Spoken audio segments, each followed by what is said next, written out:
Hello everyone, मैं doctor पूजा Gupta, MD homeopathy, आज आपसे पीसीओडी यानी कि पॉलीसिस्टिक ओवेरियन डिजीज के विषय में चर्चा करूंगी। यह यंग गर्ल्स में होने वाली एक बहुत ही कॉमन समस्या है जो हार्मोनल इम्बैलेंस की वजह से होती है।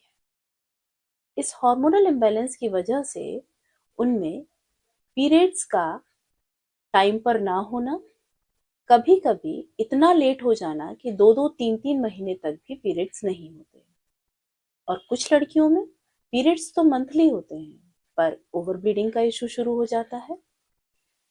और इन सब वजहों से उनको एक्ने, फेशियल हेयर, मोटापा, हेयर फॉलिंग जैसी बहुत सारी समस्याएं डेवलप हो जाती हैं। और यदि हम लॉन्ग रन में देखें तो ये एक इनफर्टिलिटी का बहुत ही प्रमुख कारण बनती जा रही है। इस हार्मोनल इम्बैलेंस का वैसे तो कोई एक प्रमुख कारण नहीं होता, बट आजकल का मॉडर्न लाइफस्टाइल, खान पान का जो भी उनका तरीका हो गया है, फास्ट फूड खाना, ज्यादा कोल्ड ड्रिंक्स लेना, सही से नींद ना हो पाना, स्लीप साइकिल डिस्टर्ब रहना, स्ट्रेस का होना, ये भी हार्मोन्स के इम्बैलेंस का एक बहुत प्रमुख कारण है। अब यदि इस प्रॉब्लम के ट्रीटमेंट के बारे में हम बात करें तो जब भी हम एलोपैथिक ट्रीटमेंट में जाते हैं तो वहाँ कुछ आर्टिफिशियल हार्मोन्स दिए जाते हैं जिसकी वजह से पीरियड्स तो रेगुलर आने लगते हैं, बट छोटी छोटी लड़कियों को ये हार्मोन्स आगे भविष्य में कुछ और नई समस्याओं को जन्म दे देते हैं। और वैसे भी जब तक ये हार्मोन्स लिए जाते हैं तब तक तो पीरियड्स ठीक आते हैं, लेकिन उसके बाद फिर से वही समस्याएं डेवलप होनी शुरू हो जाती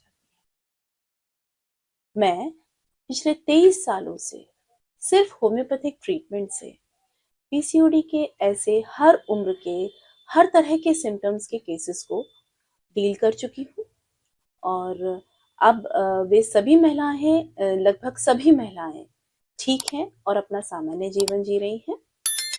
जैसा कि मैंने अभी आपको बताया कि पीसीओडी इनफर्टिलिटी का एक बहुत प्रमुख कारण है, तो ऐसी बहुत सी महिलाएं हैं जो पीसीओडी की वजह से मां नहीं बन पा रही थी, तो उनका भी ट्रीटमेंट सिर्फ होम्योपैथी के द्वारा किया गया है, जिससे अब वे मातृत्व का सुख भोग रही हैं।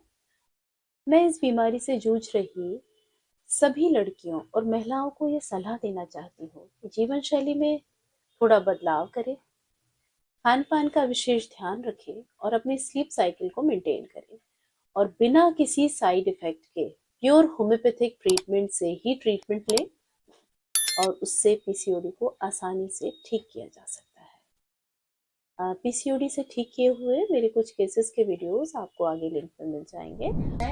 पीसीओडी की समस्या थी इसलिए आई थी। अच्छा, कब से थी तुमको पीसीओडी की परेशानी? 1.5 साल पहले से स्टार्ट हुई थी। तो क्या क्या समस्याएं थी इसमें? पीरियड टाइम पे नहीं होता था। कितना लेट हो जाता था? 3 महीने। एक बार जब फर्स्ट टाइम लेट हुआ था तब उसके बाद अल्ट्रासाउंड कराया था, तब दवा कराई थी।